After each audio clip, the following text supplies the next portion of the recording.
Katabi ka sa atin niya, sabi niya sa akin,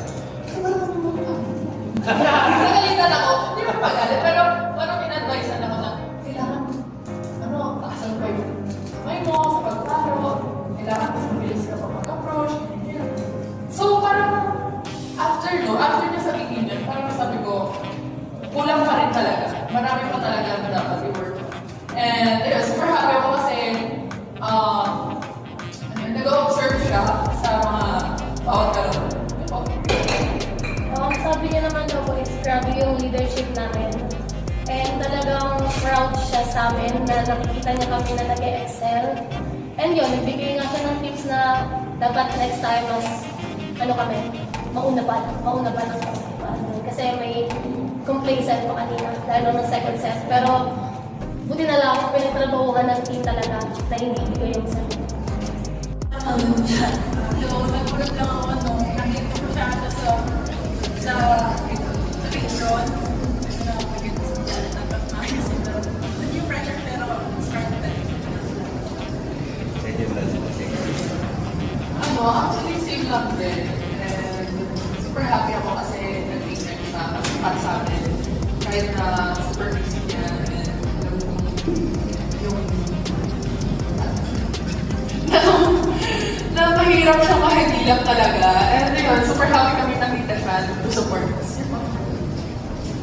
Yun din, nakakatuwa na nanonood si Ate Jaja and yung iba naming teammates. Kasi hindi lang para sa amin itong ginagawa namin, para rin sa mga dati namin teammates and yung mga dating players ng NU na hindi nagkaroon ng championship. So, ginagawa rin namin silang experiment. And yung crowd kanina, actually nagulat po ako nung pagpasok namin na halos ganun karami at parang kalahati yung crowd ng NU. Kasi naalala ko ba yung one-take-one para kasi yung ay, sorry! Pero siyempre, pero siyempre kahit Wednesday, may pasok. Talagang gumawa sila ng time para makano. O, nabigay ng discount ng buy one take. Championship buy one take for the. Take for yung USD na ticket. Actually, hindi ko po alam na nun siya. So, nagulat lang ako nung nakita ko siya sa Patreon. Na maganda sa dyan na dapat maayos sila. Then yung pressure pero start pa rin.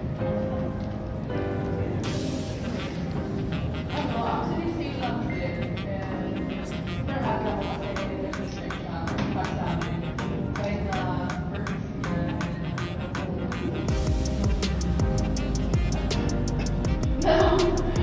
napahirap siya mahihilap talaga. And yun, super happy kami nakita siya to support us. Yun din, nakakatuwa na nanonood si Ate Jaja and yung iba naming teammates.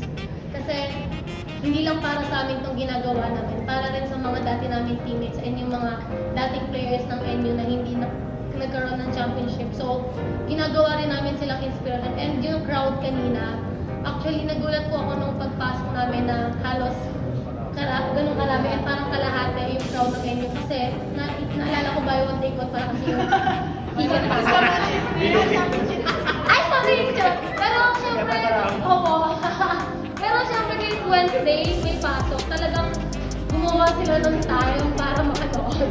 O, nabigay ng discount ng buy one take. Sorry! Championship buy one take for the. Take for yung USD na ticket.